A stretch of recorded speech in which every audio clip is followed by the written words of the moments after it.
Hello दोस्तों, सब कैसे हो। Happy Deepavali. First of all सारे मेरे दोस्तों को हैप्पी दीपावली। दोस्तों, आज एक बहुत प्यारी कहानी है फ्रेंडशिप के ऊपर, मित्रता के ऊपर। हम सबके भी दोस्त हैं, आप सबके भी होंगे, कुछ होंगे जो बहुत खास होंगे। बट ये फ्रेंडशिप बनी कैसे, इसकी मिसाल कहाँ से दी जाती है? तो इसकी मिसाल दी जाती है दो दोस्तों की कहानी पे। वो दोस्त थे कृष्ण और सुदामा। नाम तो सुना ही होगा ना। चलो उनकी कहानी आज थोड़ी याद करते हैं कि क्या थी। तो दोस्तों, सुदामा और कृष्ण बहुत अच्छे दोस्त होते हैं गुरुकुल में। फिर क्या होता है कि सुदामा तो एक गरीब ब्राह्मण बन जाते हैं और कृष्ण भगवान द्वारिकाधीश के राजा बन जाते हैं।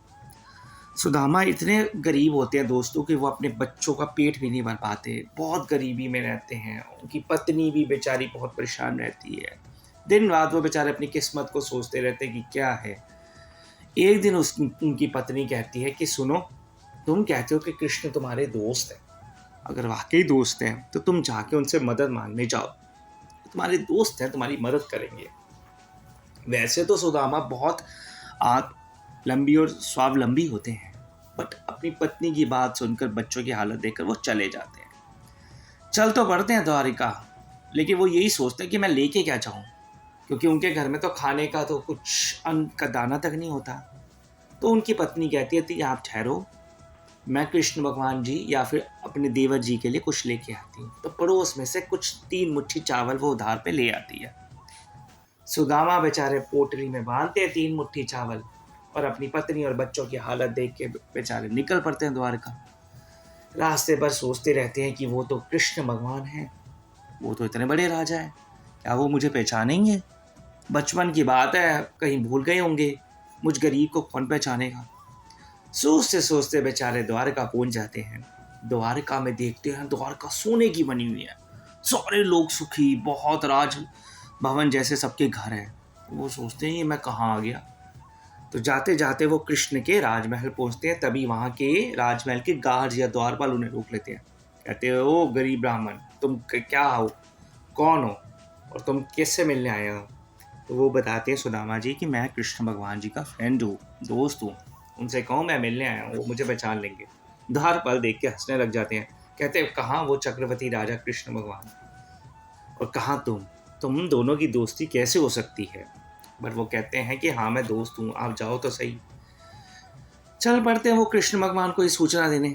जब कृष्ण भगवान जी को दोस्तों पता चलता है कि सुदामा मिलने आए हैं, वो नंगे पांव दौड़े दौड़े राजमहल से बाहर निकल आते हैं अपने सुदामा से मिलने के लिए। तब तक सुदामा बेचारा राजमहल को छोड़ के ये सोच के जाने लगता है कि जहाँ के द्वारपाल ही मेरे को मजाक उड़ा रहे हैं, भगवान क्या पहचानेंगे। दूर से कृष्ण भगवान उन्हें दिखते हैं। कृष्ण भगवान उन्हें सुदामा कहते हुए गले लगा लेते हैं। दोनों रोने लगते हैं, दोनों को अपनी बचपन की बातें याद आ जाती हैं।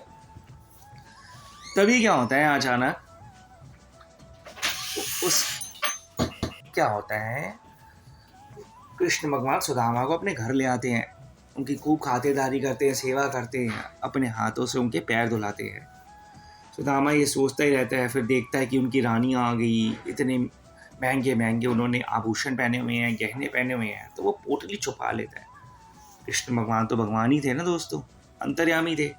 वो समझ लेते हैं कि इस भक्त को या मेरे दोस्त क्यों शर्मा रहा है। तो वो वहाँ से उसकी पोटली छीन लेते हैं। अच्छा, वो देखते हैं पोटली में क्या है। पोटली में सिर्फ 3 मुट्ठी चावल थे। वो 3 मुट्ठी चावल कृष्ण भगवान खा के कहते हैं कि सुदामा जाओ, तुम्हें तीनों लोगों का सुख प्राप्त हो। सुदामा इस बात को, लीला को समझ ही नहीं पाता। फिर भगवान जब सुदामा को छोड़ने जाते हैं, तब फिर पूछते हैं कि सुदामा, तुम्हें किसी चीज़ की ज़रूरत तो नहीं? कहीं तुम्हें लग रहा है कि तुम्हें किसी चीज़ की ज़रूरत है तो बताओ।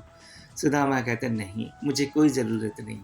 दोस्तों, वो तो बता भी नहीं पाते सुदामा कितनी परेशानी में जी रहे हैं।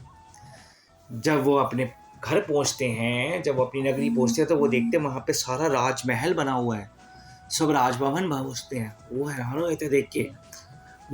जाते देख के। तभी वो अचानक देखते हैं और वो सोचते हैं कि ये कहाँ आ गया। तब वो देखते हैं अपनी पत्नी और अपने बच्चों को। उनकी पत्नी और बच्चों ने इतने महंगे महंगे आभूषण और गहने पहने होते हैं। तब उनको लगता है कि ये क्या हो गया। तब उनकी पत्नी कहती है कि कृष्ण भगवान ने कर दिया, आपने कुछ नहीं मांगा, लेकिन वो तो अंतर्यामी थे, तो उन्होंने कर दिया। मन ही मन उनका पूरा परिवार कृष्ण भगवान को प्रणाम करता है। तो दोस्तों ये है मिसाल दोस्ती की। इस कहानी से हमें सिर्फ यही शिक्षा मिलती है कि दोस्ती में ना ऊंच नीच या अमीरी गरीबी नहीं देखी जाती, दोस्ती दिल से होती है और ये सबसे प्यारा रिश्ता होता है दोस्ती का। तो अपने दोस्तों के साथ बिल्कुल प्यार समान भाव से रहना। ठीक है दोस्तों, बाय बाय, जय श्री कृष्ण।